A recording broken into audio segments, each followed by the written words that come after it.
데살로니가 후서 말씀 봅니다. 1장 6절에서 12절 말씀입니다.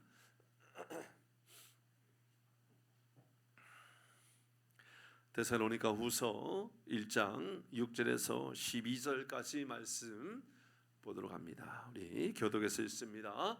제가 먼저 읽습니다. 너희로 환난을 받게 하는 자들에게는 환난으로 갚으시고 환난을 받는 너희에게는 우리와 함께 안식으로 갚으시는 것이 하나님의 공의이시니 주 예수께서 자기의 능력의 천사들과 함께 하늘로부터 불꽃 가운데 나타나실 때에 하나님을 모르는 자들과 우리 주 예수의 복음에 복종하지 않는 자들에게 형벌을 내리시리니 이런 자들은 주의 얼굴과 그의 힘의 영광을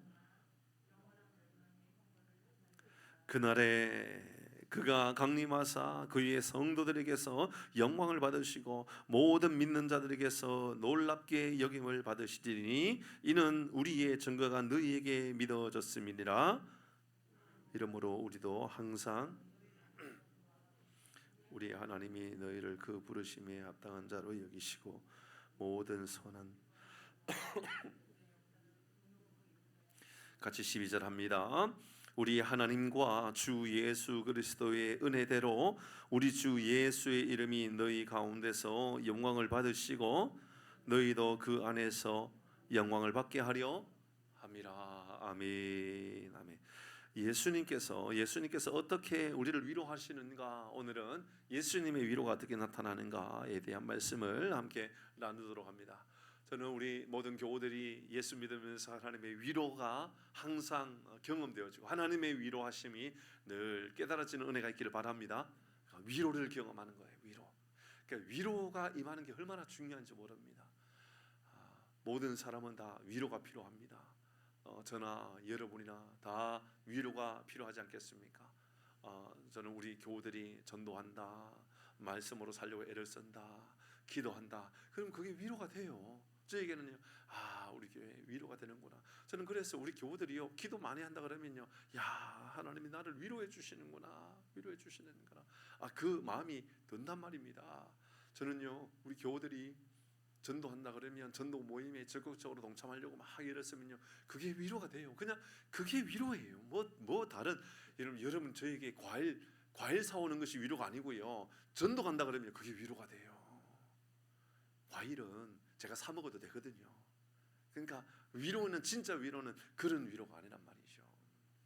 예전에 한번 말씀드렸는데, 저희 어머님이 예전에 이제 이 지방에 사시는 저희 어머님이 어느 날 갑자기 이제 막 난리가 나는 거예요. 병원에 갔더니 이상하다라는 거예요. 이상해. 뭐가 보이는데 정확하게 뭔지는 모르겠다. 아니, 뭐가 보이는데 정확하게 뭔지 모르겠다 그러면 정확하게 보일 때까지 확인하고 나서 말하면 되는데, 일단 불안함부터 먼저 준 거예요. 뭔가가 있는 것 같다. 뭔가가 있는 것 같다 그러면 뭐가 있는 것처럼 말하는 거죠 지금? 그러니까 암이 있는 것처럼 이야기한 거예요. 나중에는 내가 언제 암이라 그랬냐 그러면 할 말이 없지만 꼭 그런 뉘앙스로 이야기한 거예요. 그래서 이제 막, 그래도 저 대구에서 제일 유명하다고 하는 경북대학교 병원에 가가지고 막 이렇게 저렇게 했는데, 어느 날은 아닌 것 같다, 그 다음 날 이상하다. 아니, 둘 중에 하나만 하면 되는데, 아니면 아니다, 맞으면 맞다 그러면 되는데, 이것도 아니고 저것도 아니고, 그래서 막 이렇게 찍어보고 저렇게 찍어보고 막, 그래서 한 달 동안 병원에 붙잡아 놓고, 몸은 안 좋은데 한 달 동안 병원에 붙잡아 있으니까 세상에 없는 병, 우울증까지 온 거예요.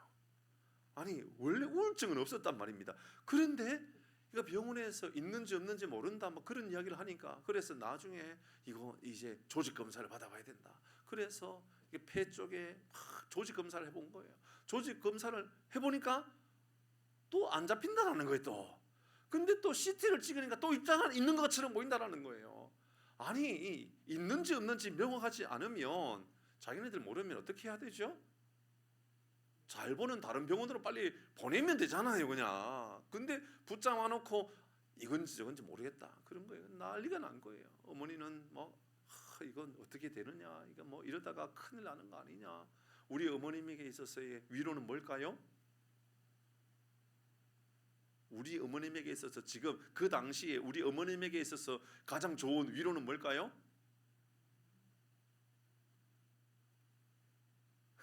몰라요?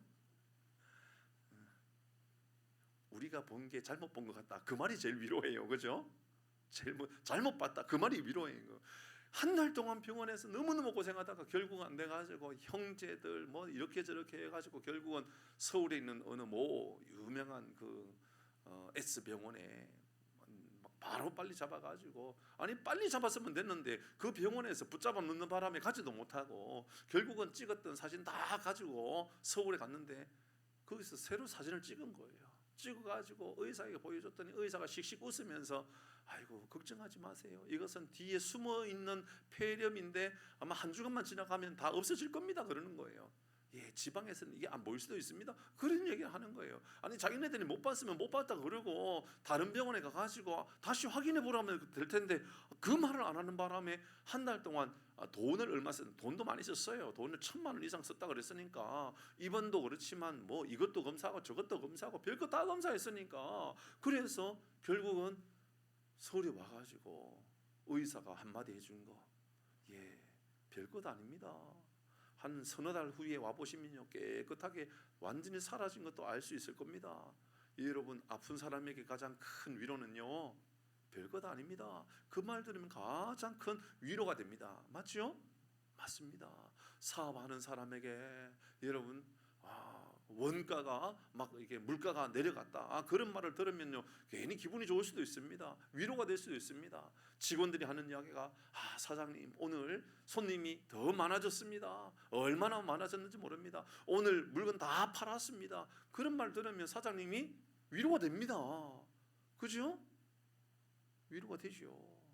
그 예수 믿는 사람에게 진짜 위로는 뭘까요? 그런데 우리에게 진짜 위로는 뭘까요? 목사에게도 성도들에게도 우리 모두에게 위로가 되는 그 말이 있지 않겠습니까? 오늘 성경은 우리에게 이 바울이 데살로니가 교회를 향하여서 진짜 예수 믿는 사람에게 주는 위로가 뭔지를 이야기하고 있습니다. 먼저 여러분 6절 말씀 한번 보도록 합니다. 6절과 7절 말씀을 같이 읽겠습니다. 6절과 7절 시작. 너희로 환난을 받게 하는 자들에게는 환난으로 갚으시고, 7절 환난을 받는 너희에게는 우리와 함께 안식으로 갚으시는 것이 하나님의 공이시니. 여기까지입니다. 여러분, 하나님께서 오늘 바울을 통하여 데살로니가 교회에 위로를 하시는데 이 위로를 합니다. 6절 말씀을 보니까 환난을 받게 하는 자들에게는 환난으로 갚으시고, 이 말은 당시 데살로니가 교회의 성도들이 환난을 받고 있다 안 받고 있다? 너무너무 환난이 많다 그 말입니다. 여러분, 예수 믿는 사람들이요 너무너무 환난을 많이 받는 거예요. 오늘날도요 예수 믿는 사람이 환난이 있습니다. 여러분의 삶에 나는 예수 믿는데 환난이 없어요. 그럼 좀 이상한 겁니다. 아이고 목사님 그게 무슨 말입니까? 예, 맞아요. 우리가 환난이 있어야 돼요. 예수 믿는다라는 이유만으로도요 다른 사람들이 볼 때는요 저까지 예수 믿는다라고 말이에요 유세를 뜬다고 이런 말을 듣는 것이 맞단 말입니다. 여러분, 예수 믿기 때문에 우리가 하지 말아야 될 것, 예수 믿기 때문에 우리가 해야 될 것, 때로는 예수 믿는 것 때문에 누군가가 여행 가자 그러는데 저는 주일날 교회 가야 됩니다. 그래, 이거 주일날 뭐 다음 주만 주일인가, 그 다음 주도 주일이니까 이번 주는 안 가도 돼, 그런 말도 들을 수 있어야 돼요. 그런 말을 들을 때 그래, 그 다음 주는 주일, 이번 주 주일도 주일이고 그 다음 주 주일도 주일이라고, 나는 이번 주 주일도 예배드리고 그 다음 주 주일도 예배를 드리는 것이 내 삶의 우선순위라고, 평일날 가자면 내가 언제든지 가겠다고, 이런 그런 말 듣는 게 이상한 게 아닌 거예요. 여러분, 때로는요 예수 믿으면서요 좀 우리가 이 고난을 받는 것, 좀 우리가 환난을 받는 것 나쁜 게 아닙니다. 여러분, 때로는 주일날 사업장 문을 닫으면 때로는 식당을 해요. 뭐 제가 아는 분들도 다 그런 얘기해요. 식당을 운영하는데 주일날은 평일보다 더 많이 팔릴까요? 덜 팔릴까요? 일반적으로 더 많이 팔립니다. 그러니까는 대부분은 주일날을 문을 열 수밖에 없는 거예요. 제가 어떤 분까지 봤느냐면 장로님 중에, 부산에 사역할 때 장로님 중에 당시에 저는 뭐 아주 보수 중에 보수 교단, 우리 교단이 그런 교단 아닙니까? 그래서 옛날에 그랬잖아요. 주일날 돈 못 썼잖아요. 뭐 절대로 못 썼잖아요. 저도 그래서 아주 율법적으로 그 주일날 돈 안 쓰는 그 바리새인적인 주일날 주일을 지키는데 바리새인적인 주일을 지켰던 일도 기억이 나요. 11시 59분까지 안 먹다가 12시 땡 되면 나가서 가게 가서 사 먹고, 그럼 뭐 하는 짓인지 모르겠는데 어쨌든 그런, 여러분 그렇게 해보셨잖아요. 안 해보셨어요? 그냥 11시 사 드셨어요 그냥? 그러셨네요. 저는요 희한한 교회에 있었어요. 주일날 이제 그러니까 주일날 돈을 못 쓰게 하니까 그 교회 앞에 슈퍼가 있었었는데 교회 앞에 있는 슈퍼에서 주일날 간식으로 물건을 가지고 오는 거 사오는 것도 아니에요. 내일 월요일날 돈 갚는다고 하고 주일날 물건 가지고 오는 것도 교회 목사님 야단쳤던 교회예요. 그러면 미리 돈을 갖다 주고 돈을 얼마 갖다 주고 주일날 가져오겠다. 그것도 야단쳤어요. 그냥 주일날 필요한 만큼 가져오고 모자라면 모자라는 대로 남으면 남는 대로 하라고. 와 정말 얼마나 죄송하지만 독한 목사님이 있는지 몰라요. 그렇게 제가 훈련받아 와다 보니까는 우리 전도사님 당시에 저를 지도했던 전도사님이 주일날 그 빵하고 우유 사 먹다가 저한테 걸려갖고 제가 뭐라 그랬잖아요. 전도사님한테 전도사님 우리 목사님은 우리 교회 앞에서 주일날 뭐 사 먹는 거 가지고도 오지 못하게 하는데 어떻게 전도사님은 주일날 빵을 사 드세요? 아무리 배가 고파도 사면 드시면 안 되지요. 제가 그랬던 사람이에요. 웃기죠? 이제 그런 사람이라고요. 제가 그렇게 신앙생활 하다가 부산에서 사역하러 내려왔는데 그 교회는 희한하더라고요. 장로님이 주일날 식당을 하는데 고깃집을 해요. 주일날 문을 열더라고요. 제가 그 장로님하고 친했을까요? 안 친했을까요? 안 친했죠. 제 마음 안에는 언제 내가 아마 칼을 갈아야 되겠다. 언제? 그러니까 장로님한테 분명하게 내가 이야기해야 되겠다. 그런 이야기를 내가 마음에 품고 언젠가는 저 장로님께 어떻게 장로님이 돼가지고 주일날 돈을 번다고 가게를 여냐고 제가 그 이야기를 딱 준비하고 있었었는데 목사님도 거기에 가서 주일날 식사를 하더라고요. 제가 뭐라 그럴 수 있을까요? 없을까요? 없죠. 제가 뭐라 그럴 수 있는 게 아니더라고요. 그래서 제가 신학을 공부하고 또 연구하고 확인해 보니까 그건 주일날 돈을 쓰고 안 쓰고의 문제가 아니라 우리의 삶의 기준이 어디 있는지 더 중요한 중심이 어디 있는지가 훨씬 더 중요한 거구나라는 것을 깨닫고 난 이후에 제가 회개하게 되었어요. 문을 안 여는 게 도움이죠. 안 여는 게 여러분 그 이익을 포기하는 건 보통 어려운 일이 아닌 거예요. 여러분 그런데 그런 성도에게 월요일날 주일날 문을 닫았는데 월요일날 토요일날까지 장사 안 된 것까지도 월요일날 장사된다 그러면 위로가 될까요 안 될까요? 되지요. 큰 위로가 돼요. 얼마나 큰 위로가 되는지 몰라요.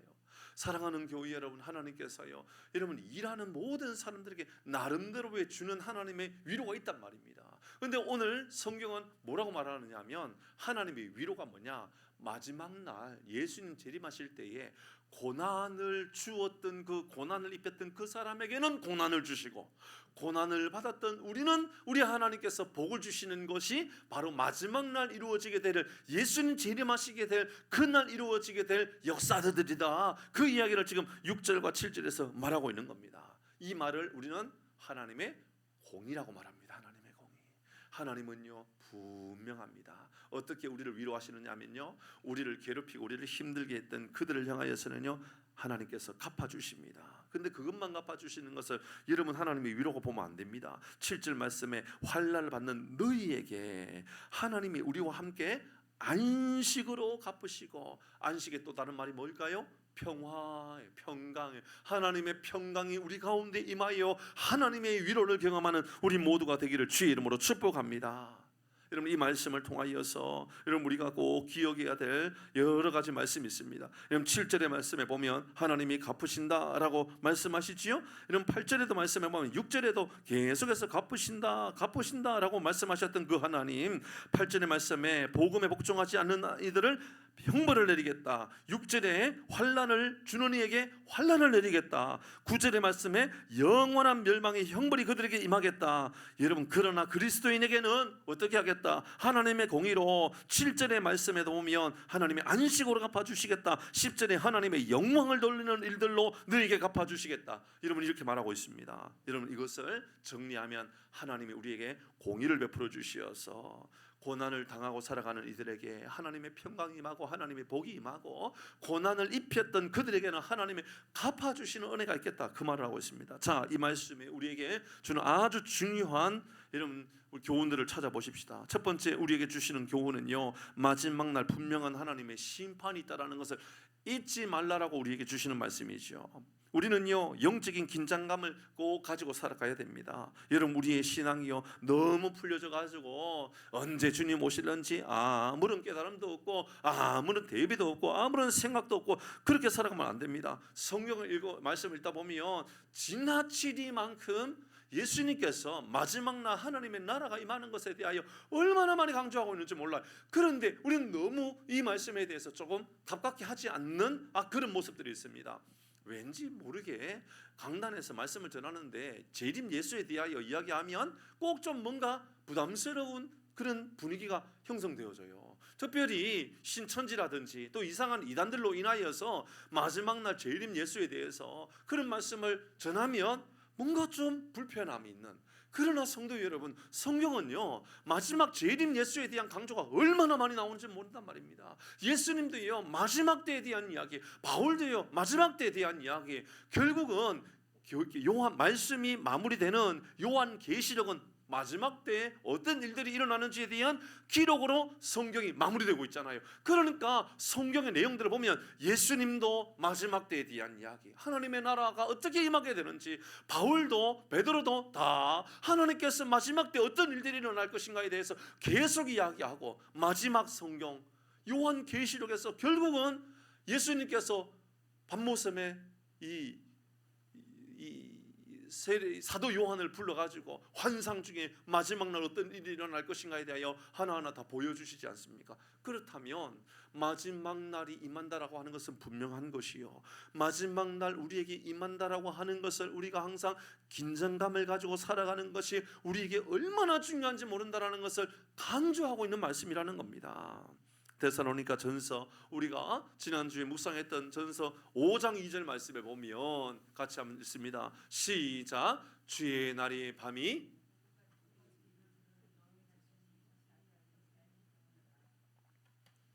주의 날이 밤에 도둑같이 이를 줄을 너희 자신이 자세히 알기 때문이라. 이 말은 무슨 말입니까? 바울이 데살로니가 교회 성도들에게요 다른 건 몰라도 마지막 날 예수님이 다시 오신다라는 것에 대해서 분명하게 이야기한 거예요. 이러면 짧은 3주의 이야기였지만 짧은 3주 동안 바울이 데살로니가 교회의 성도들에게 그 고난을 받으면서, 그래서 결국은 바울이 도망갈 수밖에 없었던 그 데살로니가 교회에서 무엇을 전했을까? 잘 생각해보면 예수님이 누군가, 그분이 오셨다, 메시아를 기다리고 있었던 너희들, 예수님이 오셨고 그분이 십자가에 죽으심으로 인하여 이미 우리에게 구원이 임하게 되었다, 그분을 믿기만 하면 구원을 받게 된다, 그분이 우리에게 성령을 보내주셨다, 이제 앞으로 예수님을 기다리기만 하면 된다. 근데 예수님께서 우리에게 분명히 말씀하셨다. 드디 오지 않고 속히 내가 오겠다라고, 내가 속히 오겠다라고 예수님 말씀하시고 가셨다. 그러니까 그 마지막 날 도둑같이 예수님 오시는데, 아무도 알 수 없는 그때 오시는데 너희들 그래서 기다릴 줄 알아야 된다. 바울이 그거 가르쳐 준 겁니다. 마지막 날 예수님 오신다라는 거, 그거 가르쳐 줬다 그 말입니다. 뿐 말입니까? 베드로도요, 베드로후서 3장 10절의 말씀 이렇게 말합니다. 시작. 그러나 주의 날이 도둑같이 오리니. 베드로도요 이 마지막 날 예수님 재림하시는 일이 바로 도둑같이 임한다라고 이야기합니다. 요한계시록 16장 15절 같이 합니다. 시작. 보라 내가 도둑같이 오리니. 자, 제가 여러분에게 지금 세 사람을 소개해드렸습니다. 바울 말씀드렸고요, 베드로 말씀드렸고, 사도 요한 말씀드렸습니다. 맞죠, 그죠? 데살로니가를 기록한 바울, 베드로 전후서를 기록한 베드로, 그리고 요한계시록을 기록했던 요한. 근데 이 모든 세 명은 사실은 신약 성경에 예수님 다음으로 가장 유명한 사람들이지요. 대표하는 사람 아닙니까? 그중 가장 열심당원이라 그러면 여러분 베드로를 말할 것이고, 가장 복음을 위하여 뜨거운 열심을 가지고 있었던 사람을 말한다면 바울을 말할 것이고, 예수님의 가장 깊은 사랑을 받았던 사람, 그가 누구냐 그러면 우리는 다 요한이라 말할 겁니다. 근데 그 모든 세 명이 한결같이 하는 이야기가 예수님이 도둑같이 오신다.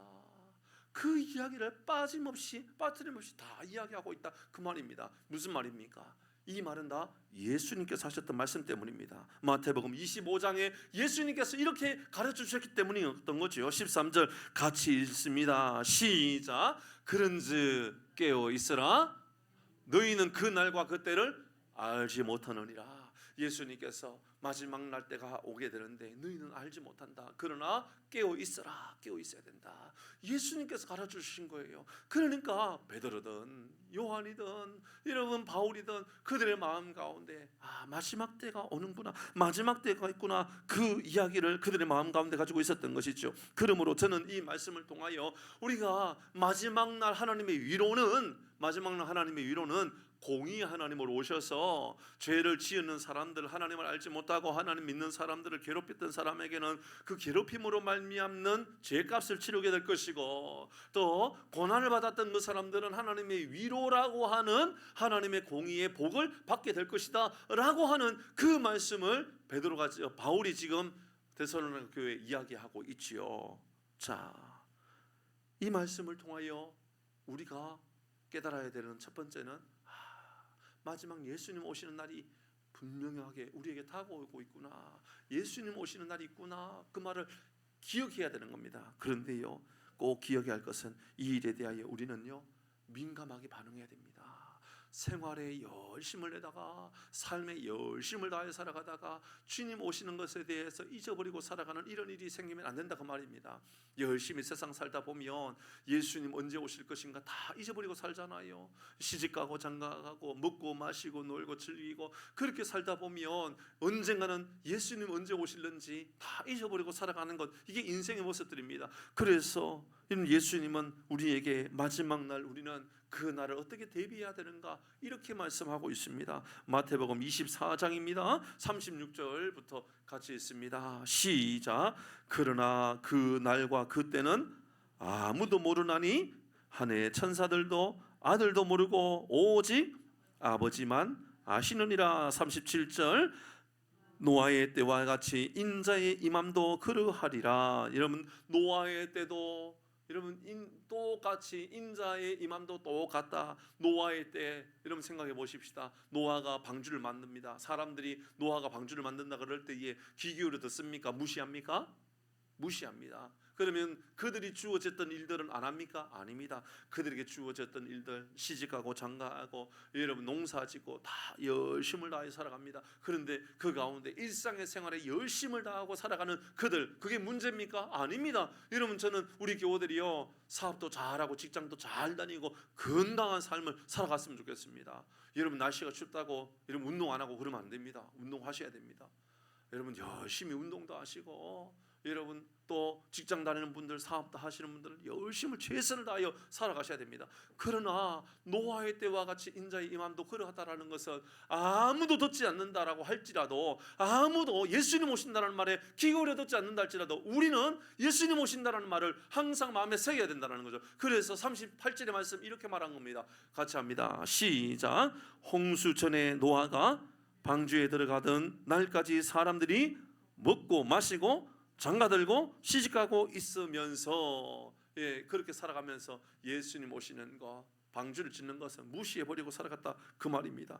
그러면 안 된다라는 것이지요. 여러분, 그러면 우리는 그런 삶을 살아가는 그때에 예수님을 기다려야 되는데 어떻게 기다려야 될까요? 지금도 우리는 여전히 먹고 마시고 일상생활에 모든 수고를 다하고 살아가는 우리는 그러면 이 마지막 날을 앞두고 살아가는 우리 그리스도인이라면 마지막 날을 준비하는 우리는 어떤 자세를 가지고 살아가야 함이 옳은 것일까요? 이런 말씀을 보면 11절의 말씀에 이러므로 우리도 항상 너희를 위하여 기도함은 우리 하나님의 너희를 그 부르심에 합당한 자로 여기시고 모든 선을 기뻐함과 믿음의 역사를 능력으로 이루게 하시고, 무슨 말입니까?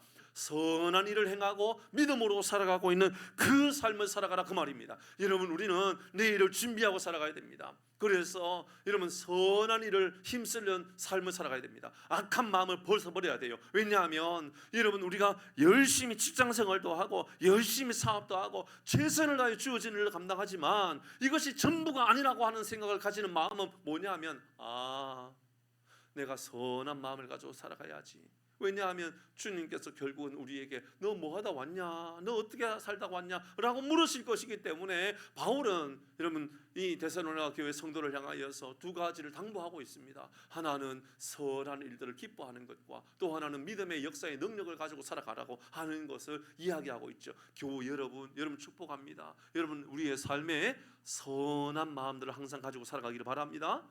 악한 마음이 생기거든요. 아, 내가 예수 믿어서 이러면 안 되지. 꼭 그래야 돼요. 선한 마음. 살다 보면 우리의 마음이 악한 마음이 들 때 있어요, 없어요? 있어요? 있죠.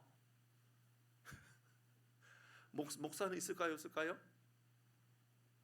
목사를 어떻게 생각하고 자꾸 목사가 나쁜 것 생각이 든다 그러면 예, 있는 것 같아요. 예, 맞아요. 사실 목사라고 없겠어요. 목사도요 악한 마음이 들 때도 있죠. 화가 날 때도 있고요, 속상할 때도 있고요. 저건 내가 진짜로 저건 내가 참 어떻게든지 저거 밟아줄 수도 있는데 그런 마음이 들 수 있지만 그런 마음을 가지고 살면 안 된다는 거예요. 모든 선을 기뻐하는 것을 가지고 모든 선한 마음을 가지고 살아가는 거죠. 굳이 하는 일들뿐만 아니라 악한 마음을 벗어버리고 좋은 마음을 가지고 살아가려고 애를 쓰는 거죠. 마지막 날 예수님 오실 것을 기다리는 마음을 가지고 살아가는 방법은 두 가지입니다. 하나는 선한 동기를 내 마음 안에 두는 것이고 또 하나는 믿음의 역사의 능력을 가지고 살아가는 겁니다. 자, 여러분에게 여쭤보십시다. 믿음이면 믿음이지 믿음의 역사라고 말하는 이유가 뭘까요? 자, 그러면 믿음의 역사는 뭡니까? 믿음의 역사가 기도해가지고 기적이 나타나는 게 믿음의 역사일까요? 아니죠. 믿음의 역사는 뭘까요? 사랑이죠. 사랑. 예수님께서 말씀하셨던 새 계명을 너에게 베풀어 준다라고 하셨던 그 새 계명 아닙니까? 예수님께서 말씀하셨던 계명 말씀입니다. 하나님을 사랑하고 내 이웃을 내 몸과 같이 사랑하라고 하셨던 그 말씀, 마음과 뜻과 정성을 다하여 주님을 사랑하라고. 그런데 여기서 한 발짝 더 나가서 원수조차도 나를 박해하는 사람들조차도 내가 기도해주고 용납해주고 이해해주는 그런 마음 말입니다. 그러니까 믿음의 역사를 능력으로 이루게 하시고. 사랑하는 교회 여러분, 우리의 삶에 여러분 마지막 날 주님을 기다리는 삶을 살아가기를 원한다면 두 가지 꼭 기억하셔야 됩니다. 하나는 하나님 내 마음 안에 선한 마음을 가지게 해주십시오. 명절이 다가오고 있는데 명절 되면 꼴도 보기 싫은 가족이 있나요? 안 됩니다. 선한 마음을 가지셔야 됩니다.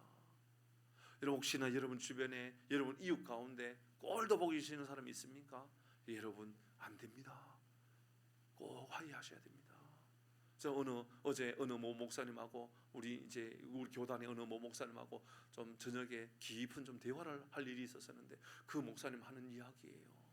분명히 그 목사님은 잘못한 것도 아니고 어른이에요.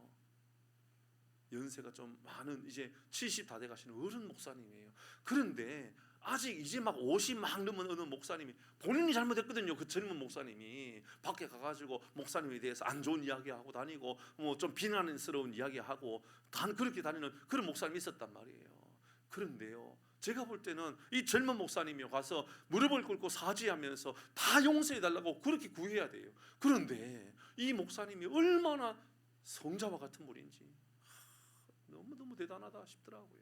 그 목사님이 벌써 여러 번 불러가지고 그래도 우리가 마음을 풀고 화해하고 편안한 마음을 가지고 우리 같이 교회를 세워가야 되지 않겠니? 야, 어른이구나 그런 생각이 들더라고요. 사랑하는 교회 여러분 닫혀있는 마음이 있다면 풀려지는 은혜가 있기를 바랍니다. 여러분 그래야 됩니다. 여러분 이것이 어쩌면 모든 선을 기뻐함과 믿음의 역사를 이루고라고 하는 것이 분리되어 있는 것이 아니라 하나의 모습 같아요. 선을 기뻐하는 것, 사랑을 동기로 두고 있는 것 아닐까요? 믿음의 역사의 능력을 가지고 살아가는 것, 사랑의 근본적으로 사랑을 가지고 있는 것 아닐까요? 저는 우리 교회가 마지막 날을 준비하고 있는 마음을 가지고 살아간다면 우리 모든 교우들이 마지막 날에 대한 소원을 두고 있다 그러면 꼭 기억하셔야 된다 말씀드립니다. 뭘요? 우리 마음 안에 내 선한 마음을 가지고 살아가야 되겠다. 악한 마음을 벗어버려야 되겠다. 두 번째는요, 내가 더 사랑해야 되겠다. 더 사랑하는 것을 하나님의 능력으로 믿고 살아가야 되겠다. 이 믿음의 고백을 가지는 겁니다. 두 번째는요, 그러면 오늘 이 말씀을 통하여 어떤 우리에게 교훈을 줍니까? 마지막 날 하나님의 심판이 임할 때에 재앙이 아니라 우리에게 주는 위로는요, 하나님께서 우리에게 공의로 우리에게 복을 주시고 회복시켜 주신다라고 하는 위로의 말씀을 우리에게 주고 있습니다. 저는 우리 모든 교우들이요, 믿음의 고백을 가지고 바로 이런 믿음의 고백을 가지고 살았으면 좋겠습니다. 하나님이 오실 때에는 나를 온전히 회복시켜 주실 거야. 마지막 날 주님께서 부르실 때에는 나를 온전히 완전히 가장 좋은 모습으로 회복시켜 주실 거야. 그런 믿음 말입니다. 이사야서 51장 3절의 말씀에 보면 이렇게 말합니다. 나 여호와가 시온의 모든 황폐한 곳들을 위로하며, 어떤 곳들을요? 황폐한 곳들을 위로하며 그 사막을 에덴같이, 어디같이요? 에덴같이. 에덴은 어떤 곳입니까? 하나님이 만드신 가장 아름다운 동산 아닙니까? 그래서 성경은 에덴 동산이라 그러면요, 가장 아름다운 동산을 말합니다. 그 광야를 여호와의 동산 같게 하였나니 그 가운데 기뻐함과 즐거움과 감사함과 창화하는 소리가 있으리라. 언제요? 주님 오시는 마지막 날, 그 날이 이르게 되면 이런 역사들이 나타날 것이다 라고 이야기하고 있습니다. 이런 기대감을 가져야 돼요. 아, 그래, 마지막 날 우리 주님이 오시는 그날 되면 천국이 우리의 삶에 임하는구나. 어떻게 임하게 될까? 황폐한 것들도 위로해 주시는구나. 내 마음이 황폐해도, 내 삶이 황폐해도, 사막과 같은 내 인생도 에덴 동산과 같이 만들어 주시는구나. 광야와 같은 내 인생, 내 가정을 여호와의 동산과 같이 만들어 주시는구나. 기뻐하며 즐거워하며 감사하며 창화하는 소리로 가득 채워 주시는구나. 혹시 이사야서 65장도 제가 띄워놨나요 혹시? 25절의 말씀에 보니까 이렇게 말합니다. 이리와 어린 양이 함께 먹을 것이고 사자가 소처럼 즙을 먹을 것이며 뱀은 흙을 양식으로 삼을 것이니 나의 성산에서는 해함도 없겠고 상함도 없으리라. 여호와께서 말씀하시느니라. 천국이 되면, 주님 오시는 마지막 날 되면 어떤 일이 난다고요? 우리 안에 악한 것들은 다 완전히 사라진다, 그 말하고 있습니다. 사랑하는 성도 여러분, 마지막 날 우리의 삶에 악한 모든 세력들이 완전히 사라지는 그 날이 천국이 바로 우리에게 그렇게 온다라는 것을 꼭 기억하십시오. 이러면 신라곤이 이제 복라곤이 되는 겁니다. 그러면서 요한계시록 더 자세하게 그 날이 이루게 되었을 때, 이런 비유적인 설명이 아니라 공개적으로 아예 대놓고 우리에게 마지막 날, 주님 오시는 그 날 우리를 어떻게 위로하시는가. 요한계시록 21장 4절 말씀에 보면 같이 읽어봅니다. 시작. 모든 눈물을 그 눈에서 어떻게 한다고요? 닦아주시니 다시는 뭐가 없겠고? 사망이 없고 애통하는 것이나 곡하는 것이나 아픈 것이 다시 있지 아니하리니 처음 것들은 다 지나갔음이로라. 마지막 날 주님 오시는 그날 되면 눈물이 완전히 사라진다 그래요. 여러분, 지난 2023년 한 해는 혹시나 눈물 흘리는 날 없었는지 모르겠습니다. 여러분, 지금까지 평생 살아오면서 얼마나 많은 눈물을 흘리고 살아왔나요? 그러나 마지막 그 날이 되었을 때는 우리 인생에 사망이었고 눈물이었고 사망이었고 애통이었고 이런 곡하는 것이었고 아픈 것이었고 이런 모든 것은 다 이런 이제 눈물 아픔은 다 사라지게 될 것이라고 말합니다. 그리고 마지막 날 이제 요한계시록 22장에 넘어가면 마지막에 22장 1절부터 이렇게 말합니다. 마지막 천국에 이르렀을 때 모습입니다. 또 그가 수정같이 맑은 생명수의 강을 내게 보이리니 하나님과 및 어린 양의 보좌로부터 나와 어린 양의 보좌로부터 생명수가 흘러난답니다. 그곳에서 우리 영원한 생명을 힘있게 되는 이제 그 강을 우리가 만나게 될 거라는 거예요. 2절 말씀에 보니까 길 가운데 흐르는데 강 좌우에 생명나무가 있고요, 12가지 나무가 열매를 맺는데 달마다 그 열매를 맺고 그 나무 잎사귀들은 온 만국을 치료하기 위하여 그 나무들을 하나님께서 세워놓으셨다라고 이야기합니다. 이제 완전히 회복하시는 하나님이죠. 여러분, 하나님의 위로는 이런 겁니다. 천국을 우리에게 예배해 놓으시고 그 천국을 통하여 우리는 완전히 회복될 것이라고 이야기하는 거죠. 2절 3절입니다. 같이 있습니다. 시작. 다시 저주가 없으며 하나님과 그 어린 양의 보호자가 그 가운데서 있으리니 그의 종들이 그를 섬기며. 4절입니다. 시작. 그의 이름도 그들의 이마에 있으리라. 5절 시작. 다시 밤이 없겠고. 됐습니다. 다시 뭐가 없겠다고요? 밤이 없겠다고. 밤은 어떤 시간이죠? 밤은 즐기는 시간이 아니고요, 밤은 잠자는 시간입니다. 그러니까 밤에 잠을 잘 자는 사람이 다음날 하루 종일 스트레스 받지 않고 편안한 하루를 시작돼요. 그죠? 여러분, 제가 오늘 새벽에 늦잠 잤어요. 아이고, 제가 얼마나 창피한지. 제가 우리 교회 와서 2번이었나? 처음은 아니었는 것 같고 딱 2번이었는 것 같아요. 그래도 여러분, 아이고, 한 5년, 만 5년이 넘었잖아요. 5년이 넘었는데 새벽 기도에 제가 오늘 같이 이런 일은 흔치 않아요. 근데 제가 오늘 제가 왜 이런 일이 있는지 제가 알아요. 새벽에 3시 반에 제가 잠에서 깼거든요. 그리고 나서 잠을 설친 거예요. 그러다가 잠을 들었는데 그때부터는 이제 깊이 잠이 들어버리는 거예요. 알람도 안 들리고, 전도사님 전화 왔는데 전화도 안 들리고, 아무것도 안 들리는 거예요. 그래도 감사한 게 전도사님 중간에 전화 안 끊어가지고 얼마나 감사한지. 고마워요, 전도사님. 앞으로도 제가 받을 때까지 전화하셔야 돼요. 아시겠죠? 이런 일이 없기를 가장 바라지만, 제가 부끄럽지만 생각해 보세요. 제가 왜 아침에 이런 새벽에 이런 일이 났을까요? 말씀드렸잖아요. 밤에 잠을 설치기 때문에 그런 거예요. 밤은 어떤 시간입니까? 밤에 잘 자야만 몸의 피로들이 회복되는 거예요. 그래서 한의사들이요 가면 이런 거 물어본다니까요. 그래, 선생님은 잠은 잘 주무십니까? 이런 거 물어봐요. 잠을 잘 주무신다라는 것은 몸의 모든 독소들을 해결할 수 있는 방법이 있다, 그 말이거든요. 간이 우리가 잠자는 순간에, 우리 이 콩팥이 우리가 잠자는 시간에 우리의 몸을요 다 해독시켜 주시고, 우리의 피로들을 풀어준다, 그런 말 아닙니까? 그래서 하나님께서 사랑하는 자에게 잠을 준다, 그 말을 어떤 분은 어떻게 이야기하느냐 하면, 사랑하는 자에게 하나님께서 역사하셔서 밤에 잠자는 동안에 하나님께서 그를 치료해 주신다, 이렇게 해석하는 사람도 있더라니까요. 사랑하는 성도 여러분, 밤 그러면요 피곤함을 해결해 주는 시간이 밤이란 말입니다. 밤. 그래서 우리 사랑하는 교회 여러분, 밤에 잠을 잘 잘 수 있는 은혜가 있기를 바랍니다. 장로님 잘 주무시죠? 잘 주무셔야 됩니다. 우리 원로 장로님도 잠을 잘 주무시죠? 예, 잘 주무셔야 됩니다. 예. 오늘 생각해 보면, 참 중간에 안 깨고 잘 수 있는 게 얼마나 큰 복인가, 그런 생각을 해보게 됩니다. 그런데 오늘 5절 말씀에 다시 밤이 없겠고, 밤이 있어야지 우리가 피곤도 해결되어지고, 밤이 있어야지 우리의 모든 독소들도 빠져나가고 할 텐데 밤이 없다 그럽니다. 왜 밤이 없다고요? 피곤할 일이 없으니까, 그 말입니다. 천국에 이르렀을 때는요 이런 꾸벅꾸벅 졸릴 일이 생기지 않는다, 그 말입니다. 오늘 낮에는요 제가 그렇게 밤에 설쳤다 보니까 낮에요 막 꾸벅꾸벅 졸고 막 그랬었어요. 앉아가지고 막 말씀을 준비하다가도 졸다가 다시 설교 준비하다가 피곤하면 그런 일이 생긴단 말이죠. 다시 밤이 없겠고, 그 말은 우리의 인생에 이제 피곤함은 영원히 사라지겠다, 그 말입니다. 천국에 이루어지면 여러분, 이제는 우리 예배 시간에 조는 일은 없어질 겁니다. 이런 감사한 사람들이 있죠.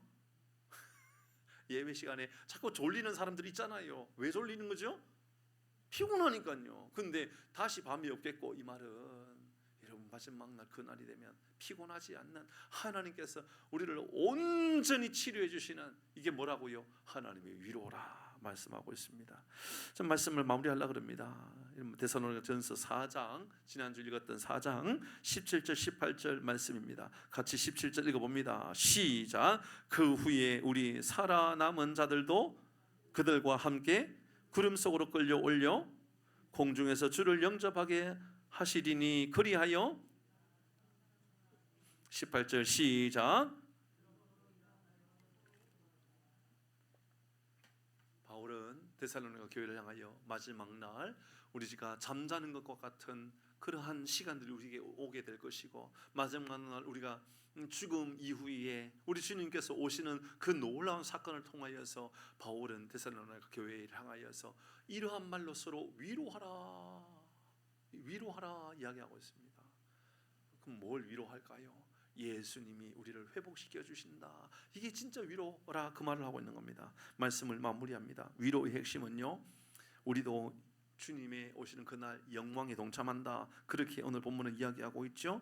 여러분 오늘 말씀을 잘 기억하십시오. 언제나 우리는 우리 마음 가운데 주님 오신다라는 것을 기억하는 인생이 되어야 돼요. 그런데요, 그 마음 가운데 주님 오시는 그 날이 두려움인지 영광인지를 꼭 기억해야 됩니다. 주님 오시면 나는 두려워. 그건 세상 사람들이 가지는 생각들이거든요. 주님 오시면 심판하실까 봐 두려워. 그럼 세상 사람들이 가치관이에요. 우리는 어떤 가치관일까요? 아니야, 주님 지금 오시는 것도 나는 빨리 오셨으면 좋겠어. 더디 오시지 않고 빨리 오셨으면 좋겠어. 여러분 기다리는 사람은요, 여러분 복된 사람입니다. 두려운 사람은요 절대로 기다릴 수 없습니다. 사랑하는 교우 여러분, 내일을 기다릴 수 있는, 내일을 준비할 수 있는 우리 모든 교우들 되어서 우리 마음 가운데 여러분 오늘 주셨던 말씀처럼 선한 것을 우리가 바라볼 줄 알고 믿음으로 능력으로 큰 사랑으로 살아가는 복이 있기를 바랍니다.